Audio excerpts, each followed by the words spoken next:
What's up, guys? This is Jensen and welcome to another video. So I'm ranking the top 5 centers in the NBA as of right now. Things will change depending on what happens in the playoffs, but for now, here's the list. Number 5, I got Rudy Gobert. At number 4, I got Bam Adebayo. At number 3, I got Karl-Anthony Towns. At number 2, I got Joel Embiid. And at number 1, I got Nikola Jokic. Let's start at number 5. Rudy Gobert. I mean, this dude, for sure, he belongs on this top 5 list when looking at the centers right now. I think that there might be some young dudes on the rise, but for now, we got to put Gobert at 5 because of his defensive abilities. As we all know, he's an elite rim protector.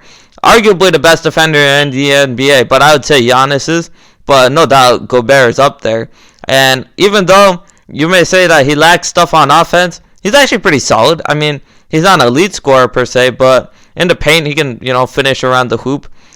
He's not amazing or anything, but he does a job on offense. He's good enough. He's a solid rebounder. But his defensive ability is really why he's on this list as top 5 player in terms of the center position. But at number 4, I got Bam Adebayo. This was the rising star, and I really like what I've seen from Adebayo. This dude is one of the best passers in terms of the center position in the NBA right now. He can improve as a scorer, that's for sure. But I think that he's still developing, so we have to take that into account. I think that the fact that he's a pretty versatile rim defender on defense, he has some high defensive potential, and I really like what we're seeing from Bam Adebayo. I think he's going to continue to develop. He's in a good situation in Miami. We have to keep that in mind. So I think that Adebayo at number 4 right now, but I mean, I believe in this dude a lot. I think that he might be able to crack the top 3 at some point in his career. Although for now, we have to say he's number 4. But there's a clear difference between Adebayo right now and the top 3 guys on this list. These top 3 dudes are special. And at number 3, I got Karl-Anthony Towns. I think that Karl-Anthony Towns will be the number 1 player in terms of the center position at some point in his career. But for now, he's at number 3 because he doesn't really contribute a lot on defense. But his potential is limitless. He's the one player we always forget when we're talking about the young rising stars in the NBA. You have to realize he's only 24 years old. This dude, he can stretch the floor at the center position. That's very valuable in today's NBA. He can shoot the mid-range.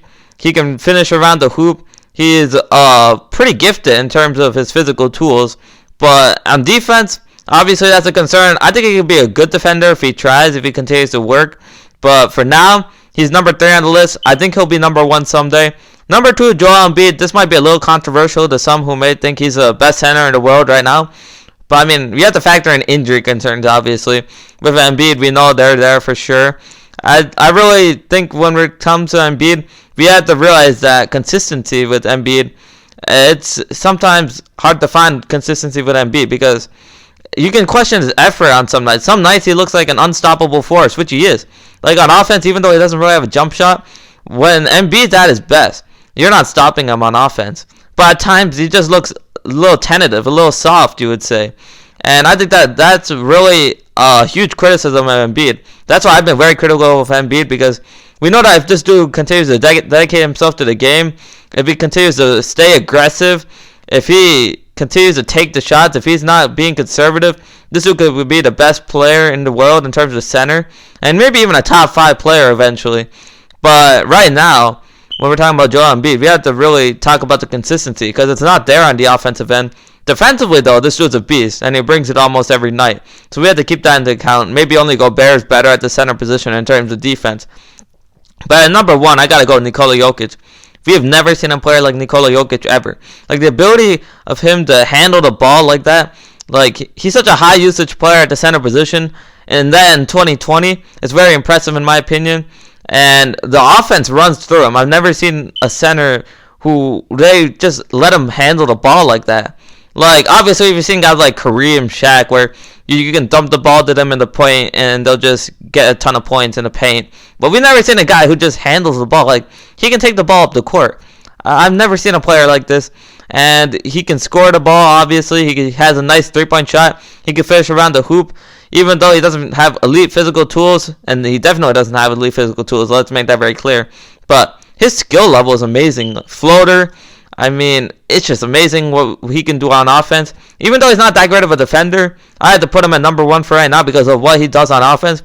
This is a special player. Even though the NBA, there's a ton of young talent, obviously, And we know that in future drafts there should be some amazing talent. We'll never see a player like Nikola Jokic. I don't think so, because this dude, the way he plays, it's amazing. And that's all I have to say. He's a bona fide superstar, and we have to remember that. Anyway, thanks for watching this video, guys. Please like and subscribe. I'll be providing for NFL and NBA hot takes as the season goes on. And have a good day. Remember to follow me on Twitter, Jensen Sports. See y'all later.